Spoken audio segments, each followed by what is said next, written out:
Were the protesters against the United States in its Vietnam War policy justified in their opposition? Do you believe that you can be justified in taking a stand against your nation and its institutions and its actions? What do you think justifies such opposition? Appeal to universal moral principles? Appeal to universal legal principles? Appeal to religious beliefs against killing? Appeal to your own private conscience? Appeal to God himself? The philosophy of Hegel will shock you by cutting off any appeals to anything outside your nation and its institutions. In the philosophy of Hegel, there is no moral authority above the state. There are no moral or legal or religious principles that transcend the state. Beyond the state, there is no higher court of appeal.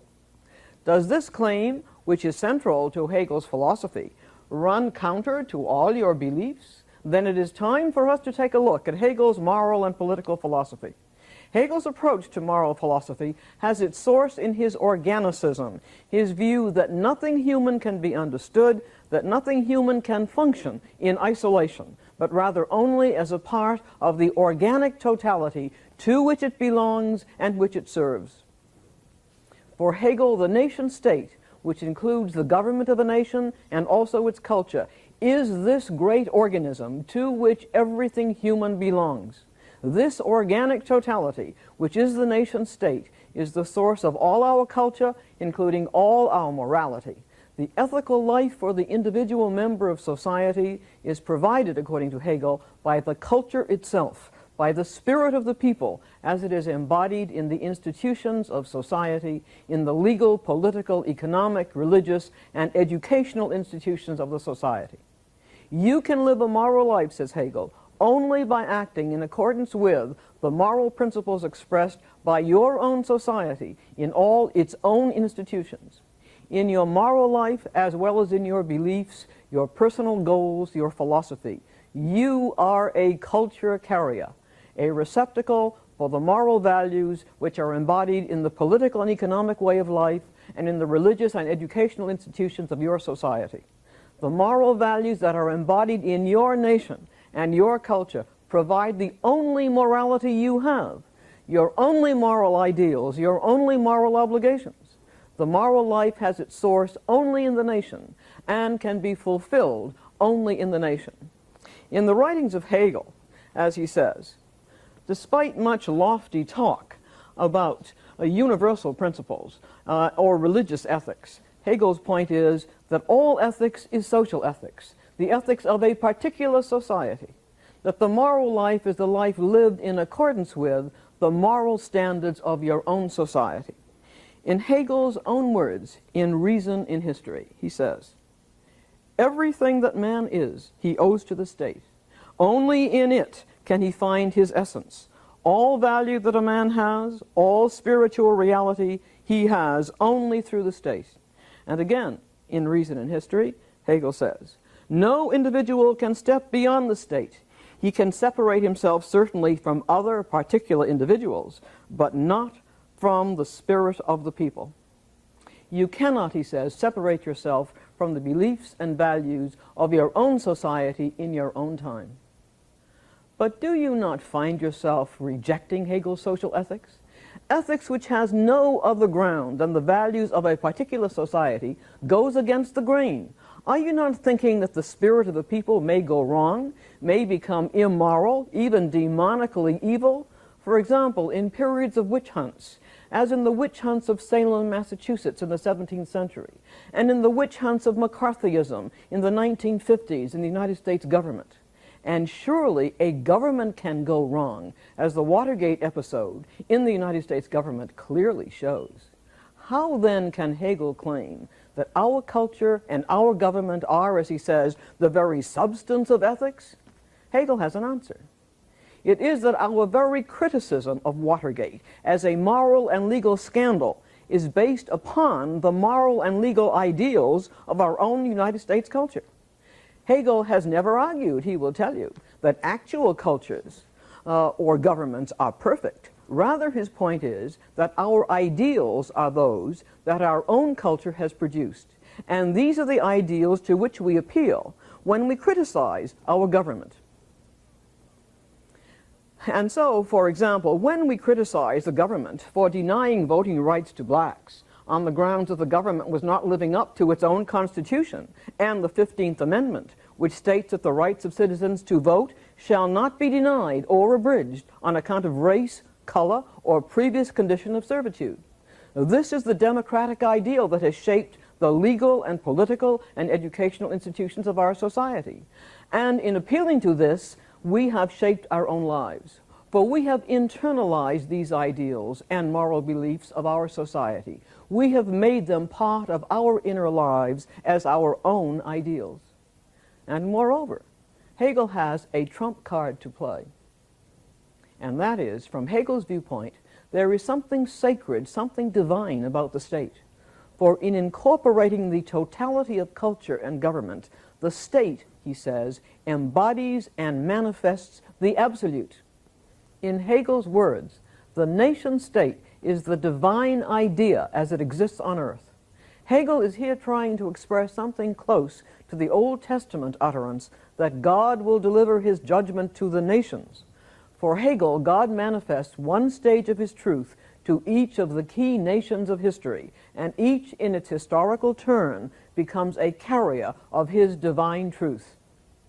We are now able to probe more deeply into Hegel's theory that ethics is social ethics. If you as an individual live as a contributing member of the nation state, you are participating in the life of the absolute, which the culture expresses. You are participating in a larger life than that of your personal, individual desires and concerns. The moral center of your life as an individual is then not merely yourself as an isolated atom, but this larger life of the spirit of the whole people, the spirit of the unfolding absolute. In participating in the life of our nation and its culture, we live beyond ourselves in the larger life of developing truth. And we live this larger spiritual life by taking part in the public life and the public process of our time, in which all the standards, values, moral and political beliefs, and the aspirations of the culture come to the surface, are debated, are thought through, and undergo dialectical development. By participating in the ongoing public life, you enter into the truth for your time, into the life of the absolute as it is manifested in your culture. This is what Hegel's moral philosophy means by its insistence that ethics is social ethics.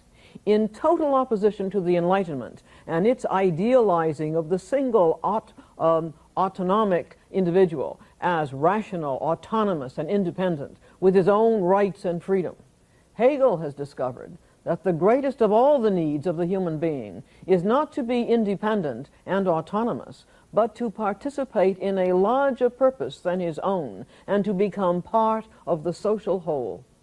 You cannot help feeling the power of what Hegel is saying here. He is touching a sore and sensitive spot with us, our sense of living in isolation, our sense of living in a world which has become fragmented and atomized, our sense that there is no larger totality to which we belong. Hegel speaks to our present need for wholeness, our need to sense that we are part of a larger, meaningful totality.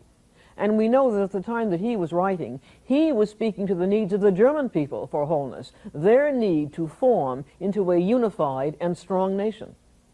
How then, according to Hegel, do I acquire the moral beliefs of my culture, and thus a sense of belonging? Hegel's answer is that you acquire the beliefs of your culture by the process of internalizing them, by making them a part of yourself, by incorporating them, by appropriating them to yourself. You incorporate the ethical substance, the morality of your culture, says Hegel, as you develop as a person from early childhood into maturity. This development, this growth process in your personal history takes a dialectical form in which there are three stages, three important moments which constitute the ethical life of an individual in society. These three stages are first the family, second, as antithesis to the family, is civil society, and thirdly, is the synthesis of these in the state. The family, says Hegel, is the first way in which the self enters into the moral life of the community. The family is the initial social group which one experiences. In the family, there is a sense of unity, a unity of feeling. A bond of love unites the family members. The members of the family do not relate to each other, says Hegel, as persons with individual rights as against the other members of the family, but as members of a unity. When, however, he says, it happens that family members relate to each other through insisting upon their individual rights, the rights of children against their parents, or of husbands and wives against each other, rather than through their unity of feeling, that family, he says, is in process of dissolution and decay. Is he saying something about the contemporary American family, or about a family that you know? But Hegel next points out that the child outgrows the family and passes over into a new stage of life, which is that of the larger civil society. But in the transition to the new stage of life, the young adult becomes a self-conscious individual in his own personality, with his or her own will, his aspirations, life plans, and social connections. In these ways, the person becomes individuated, separated from the family, and enters civil society. By civil society, Hegel means the economic aspect of society, the society from the standpoint of the ways in which human individuals relate to each other in terms of their economic needs and interests, in terms of their relationship to work. Hegel had studied very carefully the writings of the economist Adam Smith and the books of other British economists before himself writing on civil society. Karl Marx will soon be bending over the same books. Civil society, Hegel says, is a scene in which individuals are striving to fulfill their own economic needs. But in order to do so, they must require the work of others. They require that there be a division of labor so that there can be a more efficient production of goods to satisfy the needs of an ongoing and growing society. Hegel sees in the economic relations within a society the working of the cunning of reason, which we saw already at work within history. As human individuals, he says, work for their own personal needs and gains, they are in actuality, although they do not intend this themselves, they are actually fulfilling the interests of the economy as a whole. They are making the wheels of the economy go round. But Hegel sees that the economy of a society can run into problems. As production increases to meet the needs of the increase in population, some individuals will achieve great wealth, but at the same time there arises a working class, an urban proletariat, which may suffer both economic and spiritual poverty. As this urban proletariat finds itself tied to boring mechanical work and increasingly suffers from unemployment, they lose their sense of identity with the society, and they become, says Hegel, a discontented and alienated mass. While at the opposite pole there has been created great wealth for a few members of society. Hegel's description of the polarization within industrial society of two groups, the small wealthy capitalist class and the constantly enlarging proletarian class of laborers, his description is almost identical with the picture of civil society which Karl Marx will paint a generation later. But there is one crucial difference between Hegel and Marx on this point. Hegel sees the inner conflicts of the industrial economy as clearly as Marx does, but Hegel sees that the state can hold these conflicts in check, while Hegel accordingly places the state in political and moral control of the entire industrial economy in order to maximize its positive functions and to minimize its internal tensions. Marx, on the other hand, totally rejects Hegel's conception that the state can effectively control civil society, and Marx calls for a revolutionary overthrow of the entire capitalist economy as the only solution to its problems, and as the next and necessary and the last stage of human history. What then does Hegel finally say about the state? First and foremost, through the concrete actual functions of its social institutions, the state provides the ethical substance of a society. And thus, says Hegel, the state makes freedom possible. At this point, Hegel contributes what has become a famous distinction between two kinds of freedom: formal freedom and substantial freedom. There is, he says, the freedom which was pursued by the Enlightenment, This was the formal, abstract, rational freedom which the individual gains by the natural rights of life, liberty, and property. These freedoms, says Hegel, were essentially negative freedoms. They protect the individual in his rights to his life, liberty, and possessions from the absolute power of the king to seize them from him. But what is now needed, says Hegel, is not negative freedom, but a positive, concrete sense of freedom. What is now needed is not an empty, formal, negative freedom from oppressors, but substantial, positive freedom to live and act as a free spiritual being. What does substantial freedom mean? You have substantial freedom, says Hegel, when the ideals of your nation become your own ideals for directing your own life. You are substantially free when you see that the ideals by which the state and the culture define themselves are also the ideals by which you define yourself. For example, as a United States citizen committed to civil rights, you see that the state, that is the government of the United States, defines itself as committed to civil rights. In this way it comes about that the laws of the United States no longer appeal alien or oppressive to you. They appear instead as identical to your own laws for yourself. And thus there comes to an end, says Hegel, the opposition between your individual freedom and the power of social laws. There comes to an end your sensing that the laws of your state are coercive upon you and are a heavy yoke for you to bear. And again, says Hegel, in this way there disappears the opposition between your personal will and the will of the state, since you have now identified your own will with the larger will, which is that of the state. This, then, is the meaning of substantial freedom. Substantial freedom consists in the identification of the personal will with the ethical ideals of the culture and the state. And Hegel adds, substantial freedom is the condition of human happiness. Human happiness is to live in a state in which you can freely identify with its laws and all the institutions, and in which you can will freely through your own will what the state wills. Happiness, says Hegel, is the reward of identifying with the ideals of your society. It is the happiness that comes from the ending of conflict. It is the happiness of the sense of belonging, of feeling at one with the group to which one belongs. And this substantial freedom is what Hegel thought was emerging into being for his own German nation. But what if you do not identify with your society? What if you are not reconciled to the ideals and institutions of your society? What if you still harbor the suspicions and hatreds toward the culture and government of the United States, which many people felt during the Civil Rights Movement and the Vietnam War? You exist then, says Hegel, in a state of alienation. And Hegel has a theory of alienation, a concept which we think of as very contemporary with us.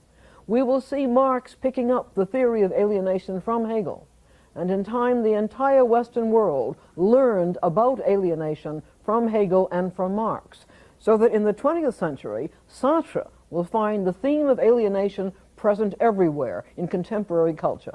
What is the meaning of alienation, and what specifically does Hegel mean by it? Alienation is, in general, the sense of being estranged, the sense of feeling alone, shut out of the common life, the sense of being an outsider. Do you find it meaningless to vote? Does your job have no significance for you? Are you bored by the social and political issues of the day that other people get violently passionate about?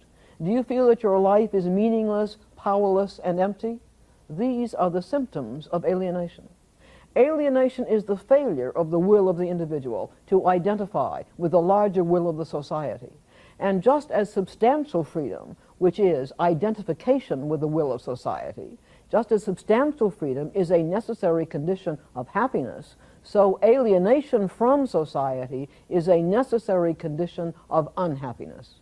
For the individual, alienation exists when you find that the ideals and institutions by which your society defines itself appear to you to be meaningless, and they form no part of you.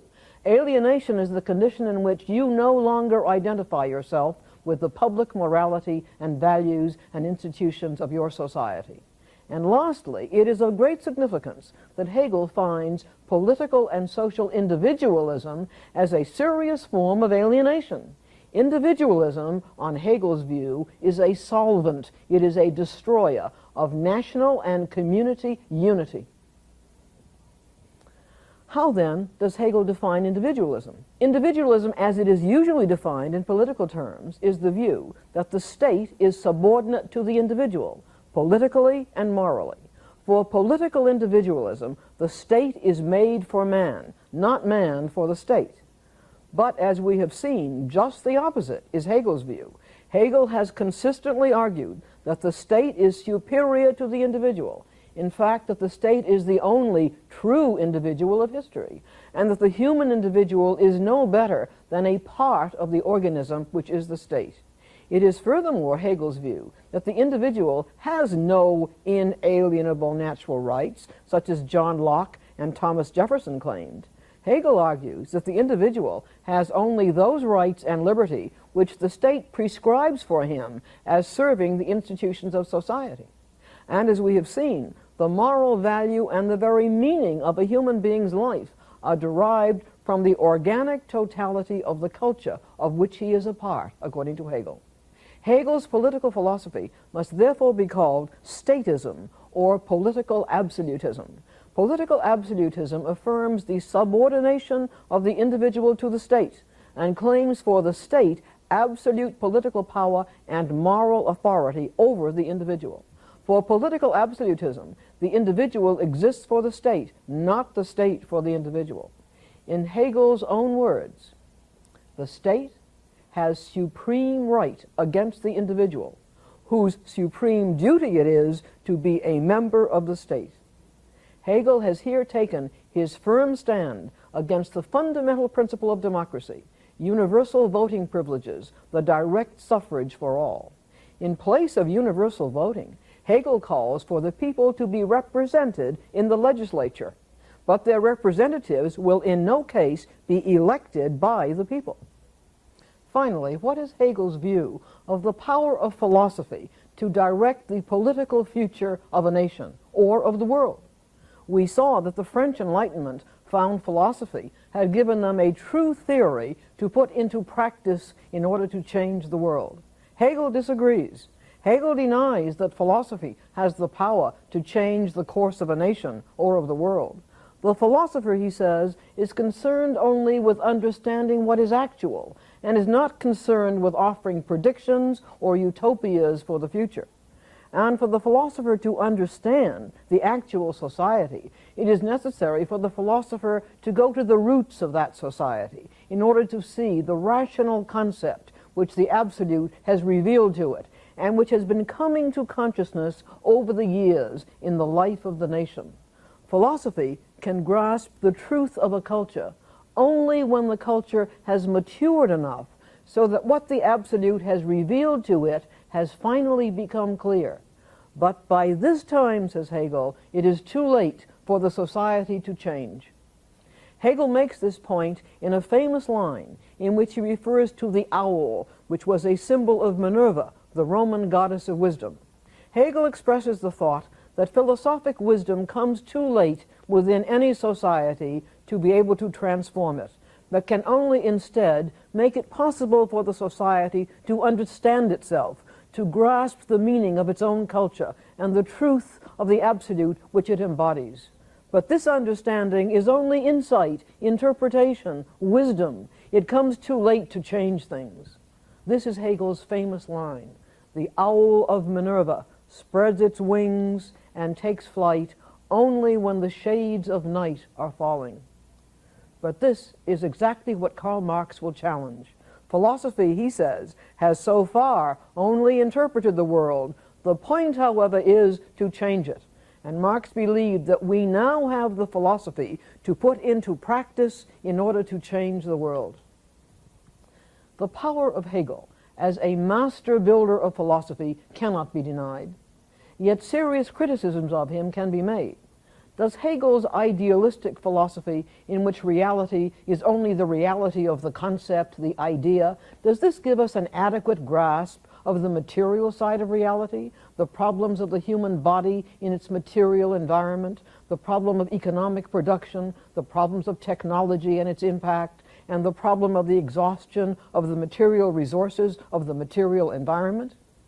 And again, with regard to God, if Hegel's absolute, which he calls God, exists only as he is externalized or embodied in human consciousness, then how can this legitimately be called God or absolute? Is this not a deception, an equivocation? Is this not what we would call double talk?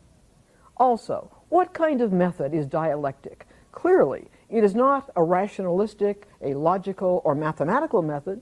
Clearly, it is not empirical and scientific.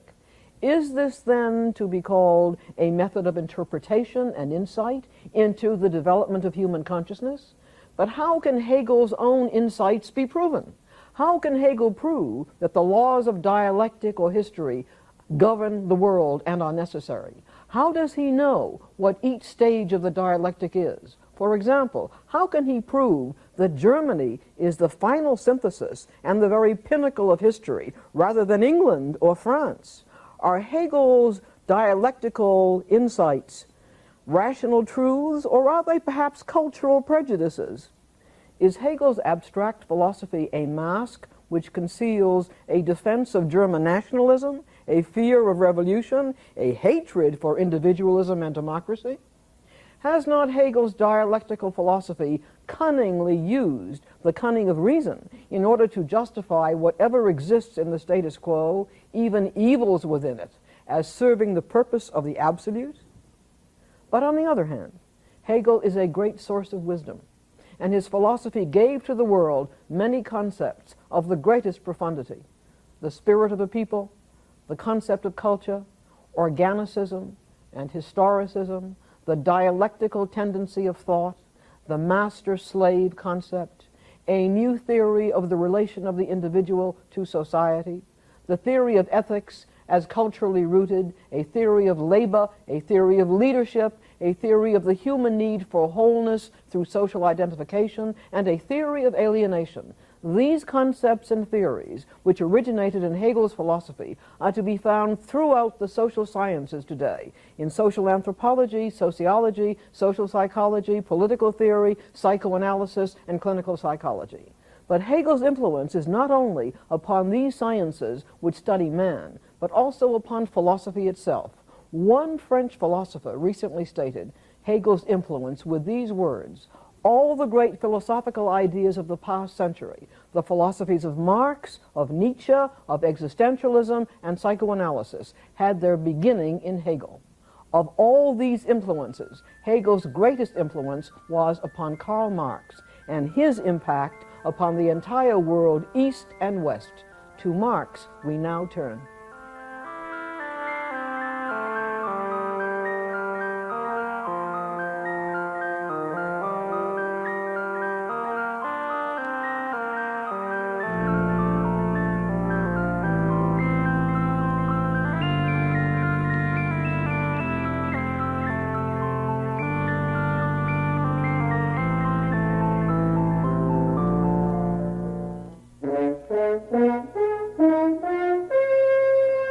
Pre-recorded in the studios of the Maryland Center for Public Broadcasting.